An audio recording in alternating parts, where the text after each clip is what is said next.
নমস্কার। Today story presents Manjari কবিতার সঙ্গে কিছুক্ষণ। আপনারা জানেন যে প্রতিটি পর্বে আমাদের এই অনুষ্ঠানে আমাদের সঙ্গে থাকেন একজন করে বাচিক শিল্পী। তার কণ্ঠে তো আমরা কবিতা পাঠ শুনি, সঙ্গে তার জীবনের নানা গল্প হয়। আজকের শিল্পীর সঙ্গে আপনাদের পরিচয় করিয়ে দিই, চিত্রা সোমবাসু। দিদি, আপনাকে স্বাগত। এই যে কবিতার সঙ্গে আপনার জীবনটা জুড়ে গেল কবে থেকে? সত্যি কথা বলতে কবিতার সঙ্গে একদম সেই ফ্রম দ্য বিগিনিং বলা যায়। মানে আমার স্কুল লাইফ থেকেই আমি কবিতার সঙ্গে যুক্ত, কিন্তু মাঝে বেশ কিছুদিন আমি বাইরের জগতে আসতে পারিনি বিভিন্ন কারণে। আবার যখন সেইগুলোকে একটু কভার করে নিয়েছি, আবার আমি ফিরে এসেছি আমার সেই পুরোনো জগতে। মানে সেই ছোটবেলায় কবিতা শেখা হয়েছে? একদম সেই ছোটবেলায় শিখেছি। তারপর স্কুল কলেজ পারফরমেন্সও নিশ্চয়ই করেছেন? তখন করেছি।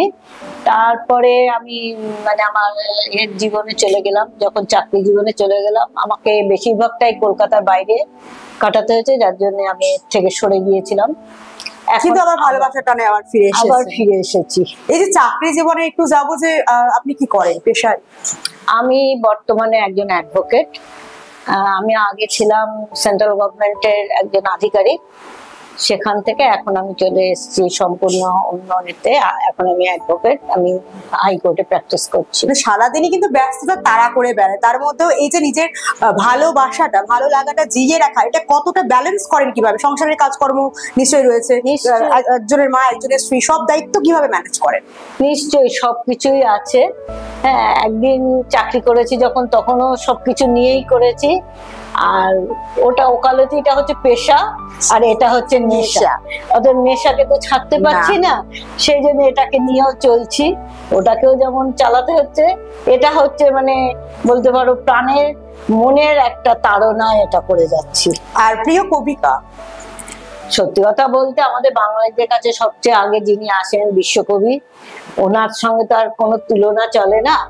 কিন্তু ইদানিং কালেরও যে সমস্ত কবিরা লিখছেন, তাদের কবিতাগুলো সত্যিকারে খুবই ভালো ভালো কবিতা পাওয়া যাচ্ছে, সেগুলো খুব ভালো লাগছে।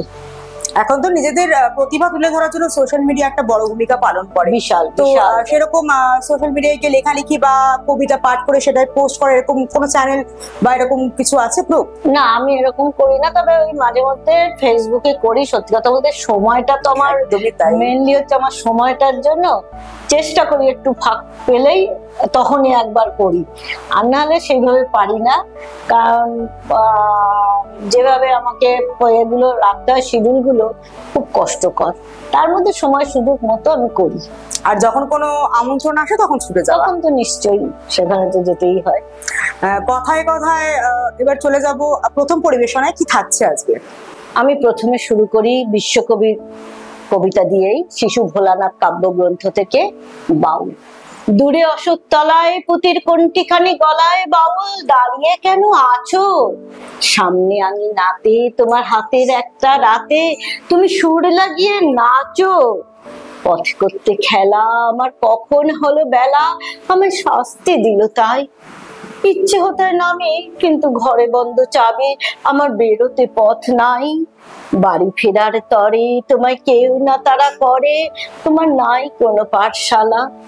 সমস্ত দিন কাটে তোমার পথে মাঠে ঘাটে, তোমার ঘরেতে নেই তালা। তাই তো তোমার নাচে আমার প্রাণ যেন গো বাঁচে, আমার মন যেন পায় ছুটি। ওগো তোমার নাচে যেন ঢেউয়ের দোলা লাগে, ঝড়ে গাছের লুটোপুটি। অনেক দূরের দেশ যেন মনে লাগায় বেশ, যখন তোমায় দেখি পথে। দেখতে যে পায় মন কোন নাম না জানা বন, কোন পথ হারা পর্বতে। হঠাৎ মনে লাগে যেন অনেক দিনের আগে আমি অমনি ছিলেন ছাড়া। সেদিন গেল ছেড়ে আমার পথ নিলকে কেড়ে, আমার হারালো এক তারা। কে নিল গো কেড়ে আমার পাঠশালাতে এনে, আমার এলো গুরু মশাই। মন সদাচার চলে যত ঘর ছাড়াদের দলে, তারে ঘরে কেন বসাও কও না আমায় ভাই, তোমার গুরু মশাই নাই? আমি যখন দেখি ভেবে বুঝতে পারি খাঁটি তোমার হাতের একটা রাস্তার আটি তোমায় ওইটু পড়া নেবে। ওরি কানে কানে তোমার গুনগুনানি গানে তুমি কোন কথা যে কও, সব কি তুমি বোঝো, তারে মানে যেন খোঁজো ফিরে ভুবন ম। ওরি সুরে সুরে তোমার গুনগুনানি গানে তোমার খেপা পায়ের ছুরি, ওরই কাছে বুঝি আছে তোমার নাচের পুঁজি, তোমার খেপা পায়ের ছুটি। ওরি সুরের বলে তোমার গলার মালা দোলে, তোমার দোলে মাথার ঝুটি। মন যে আমার পালায় তোমার একতারা পাঠশালায়, ভুলিয়ে দিতে পারো নেবে আমার সাথে।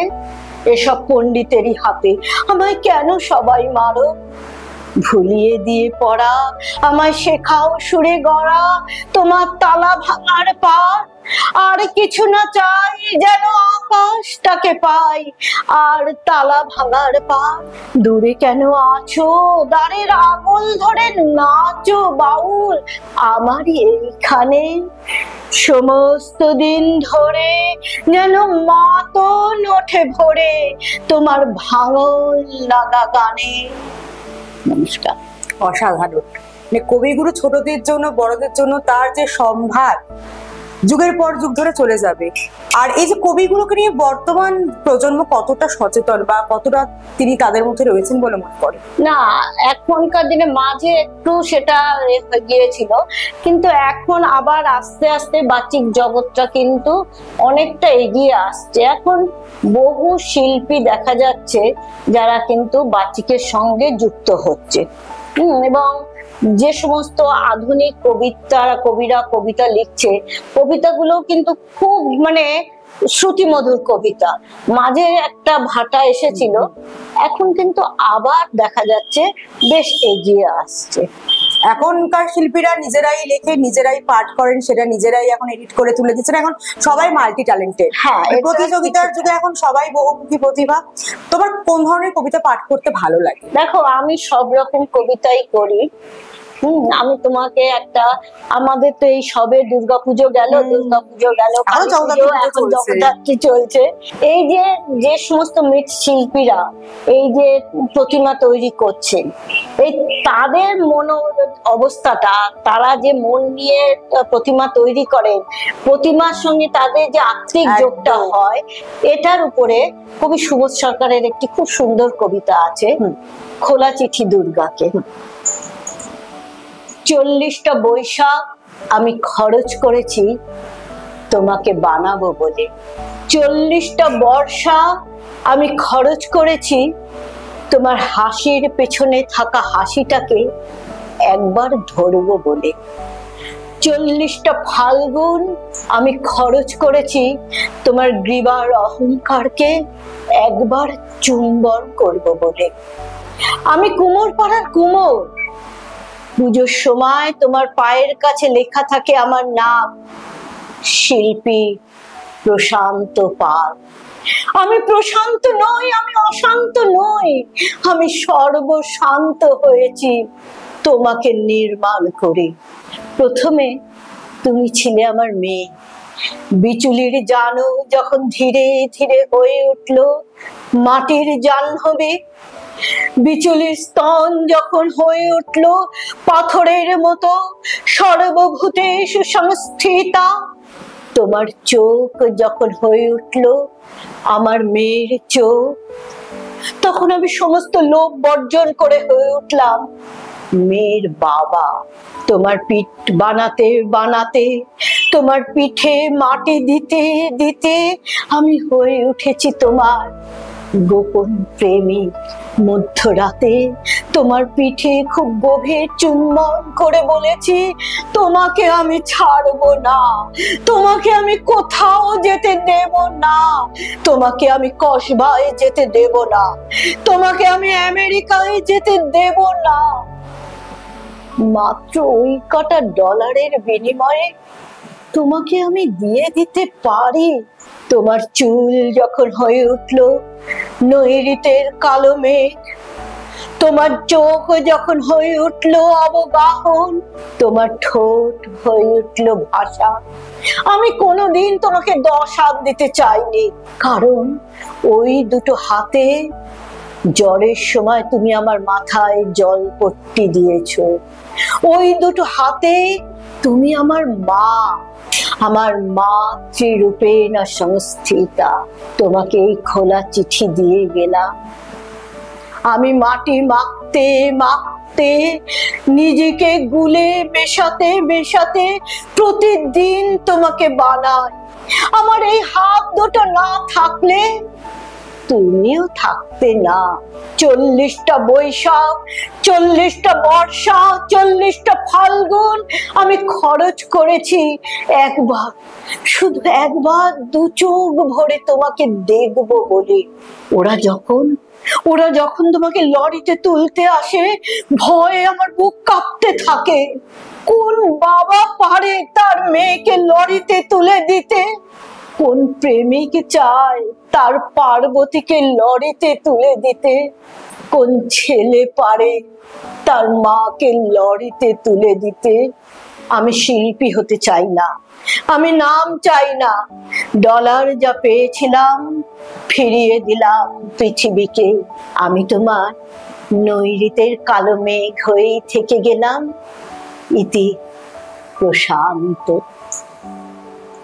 সত্যি তাই যে একটা প্রতিমা নির্মাণ করতে গেলে মাসের পর মাস, মানে যিনি এটা নির্মাণ করছেন যে শিল্পীর সঙ্গে মায়ের যে টান, এটা বোধহয় তিনিই বোঝেন। এটা বাইরে থেকে সবার পক্ষে বোঝা সম্ভব না। আর বিসর্জনের সময় তো মন আমাদেরই কাঁদে, আর যিনি মাকে নিজের হাতে গড়ে তুলছেন তার যে ভেতরটা হু হু করে, সেটা তো মানে কবিতার মধ্যে দিয়ে জাস্ট ফুটে উঠলো।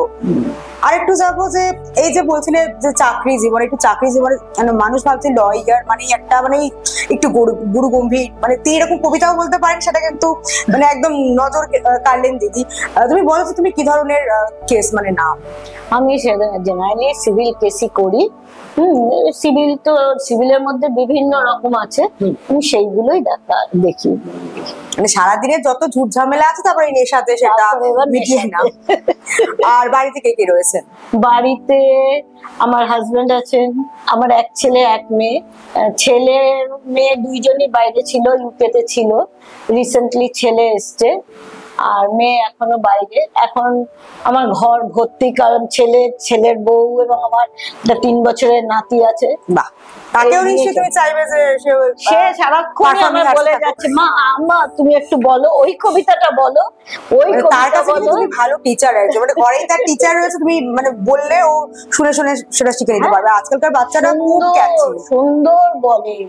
মানে 3 বছরের বাচ্চা, মানে সত্যিকারে ওর কবিতাগুলো আমি শুনি বসে বসে। তার তো রক্তে কবিতা নিয়েই সে জন্মেছে, আর বাড়িতেও একটা টিউটর পাচ্ছে। আর তোমার আগামী প্রজন্ম কিন্তু তোমার সেই গুণের যে ধারাবাহিকতা সেটা কিন্তু রয়ে যাচ্ছে। চেষ্টা করব তার মধ্যেও যাতে এগোয়, কারণ আমার ছেলেও খুব ভালো কবিতা বলতো, কিন্তু সে কর্পোরেট জগতে, তো কর্পোরেট জগৎ বুঝতেই পারছে কি অবস্থা, ওদের কোনো সময় নেই।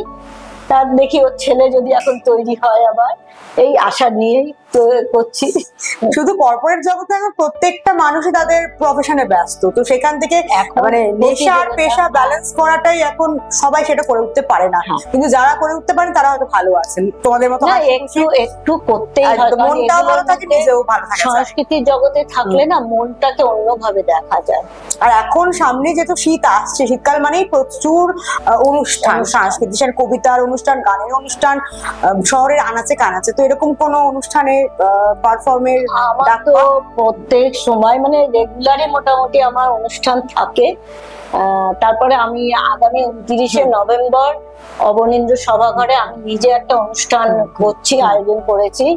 দেখছি কিভাবে কি চলে, সেটা নিয়েও খুব ব্যস্ত। এছাড়া তো প্রোগ্রাম পর থাকেই, মোটামুটি রেগুলারই বলতে 1 দিন 2 দিন ছাড়া ছাড়াই প্রোগ্রাম চলছে।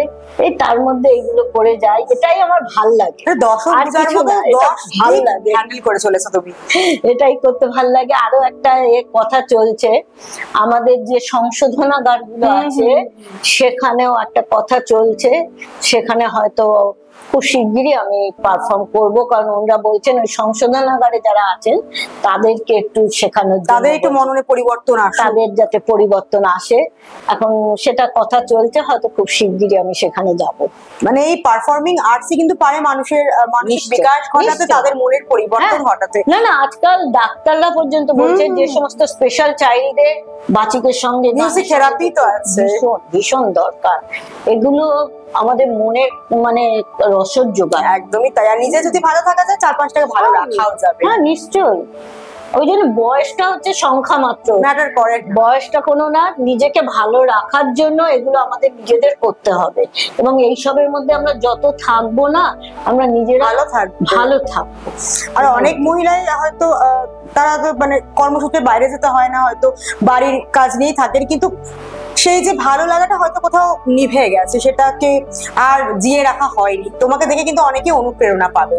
চেষ্টা করছি এটা, যে সংসার সামলেও একটু ফাঁক ফোকর পেলে আমি নিজের ভালো লাগা। ছেলেমেয়েরা বড় হয়েছে, কিন্তু এদেরও তো ছোট থেকে আমাকে তুলতে হয়েছে, তুলে এবং আজকে তারা একটা স্ট্যান্ডার্ড জায়গায় এসে গেছে। হ্যাঁ, আজকে আমি অনেকটা ফ্রি, সেই জন্য এখন পুরোপুরি ভাবে এইভাবে নেমে গেছি। আর তুমি এই সোসাইটিকে কি বলতে চাও? আমি বলবো, সবাইকেই বলবো যে যে দেখুন, খারাপ ভালো চিরকাল ছিল, চিরকালই ভালো ছিল, খারাপ ছিল। খারাপ গুলোকে সাইডে রেখে ভালোটা নিয়ে এগোতে হবে। এই মন নিয়ে যদি আমরা এগোতে পারি, তাহলেই আমরা কিন্তু এগোতে পারবো, এবং সেটা আমাদের সমাজের পক্ষেও খুবই ভালো হবে। আমি তোমাকে একটা কাজী নজরুল ইসলাম, বহুদিনের পুরনো, আমরা সবাই জানি বিদ্রোহী কবি কাজী নজরুল ইসলাম, আমি তারই একটি কবিতা তোমাদের সামনে রাখছি। একদম, আমরা তার তৃতীয় পরিবেশনে যাব, আর অনুষ্ঠানও অন্তিম পর্বে আমরা পৌঁছে গিয়েছি। দিদির শেষ কবিতা দিয়ে শেষ করবো। কাজী নজরুল ইসলামের কবিতা, রক্তাম্বর ধারিণী মা। রক্তাম্বর পরমা এবার জ্বলে পুড়ে যাক শ্বেত বসন, দেখি ওই করে সাজে মা কেমন, বাজে তর বাড়ি ঝননে ঝন। সিঁথির সিঁদুর মুছে ফেলো মাগো, জালো সেথা জালো কাল চিতা, তোমার খর্গ রক্ত হোক স্রষ্টার বুকে লাল ফিতা। এলোকে সে তব দুলুক ঝঞ্ঝা, কাল বৈশাখী ভীম তুফান, চরণ আঘাতে উদ্গারে যেন আহত বিশ্ব রক্তবান। নিঃশ্বাসে তব পেজা তুলো সম, উড়ে যাক মাগো এই ভুবন। নিঃশ্বাসে তব পেজা তুলো সম, উড়ে যাক মাগো এই ভুবন। অসুর নাশিতে হোক বিশ্ব, চক্র মাতর হেম কাকন। টুটি টিপে মারো অত্যাচারে মা, গলহার হোক নীল ফাঁসি। নয়ন মেলিয়া ধূমকেতু জ্বালা, উঠুক সরসে উদ্ভাসী। হাস খল খল দাও করো তালি, বলো হর হর শঙ্কর। আজ হতে মাগো অসহায় সম, ক্ষীণ ক্রন্দন সম্বর। মেখলা ছিড়িয়া চাবুক করো মা, সে চাবুক করো নভতরী। জালিমের বুক চিরে খুন ঝরে, লালে লাল হোক সেই থরি। নিদ্রিত শিবে লাথি মারো আজ, ভাঙো মা ভোলার ভাঙ নেশা। পিয়াও আবার অশিব গরল, নীলের সঙ্গে লাল মেশা। দেখা মা আবার দনুজ দলনী, অশুভ নাশিনী চণ্ডীর। দেখাও মা ওই কল্যাণ করি, আনিতে পারে কি বিনাশ তো। শ্বেত শতদল বাসিনী নয় আজ, রক্তাম্বর ধারিণী মা। ধ্বংসের বুকে হাসুক মাতর, সৃষ্টির নব পূর্ণিমা। ধ্বংসের বুকে হাসুক মাতর, সৃষ্টির নব পূর্ণিমা। নমস্কার। অসাধারণ তিনটে পরিবেশনায়, খুবই সুন্দর, তিন রকমের কবিতা, আর দিদি পাঠও করলেন খুবই সুন্দর। আজকে আমাদের এই মঞ্চবেড়ির এই অনুষ্ঠান এখানেই সমাপ্ত। সঙ্গে ছিলেন শিল্পী চিত্রা সোম বাসু। আবার আগামী পর্বে অন্য শিল্পীকে নিয়ে আপনাদের সামনে হাজির হব। ততক্ষণ দেখতে থাকুন টুডে স্টোরি।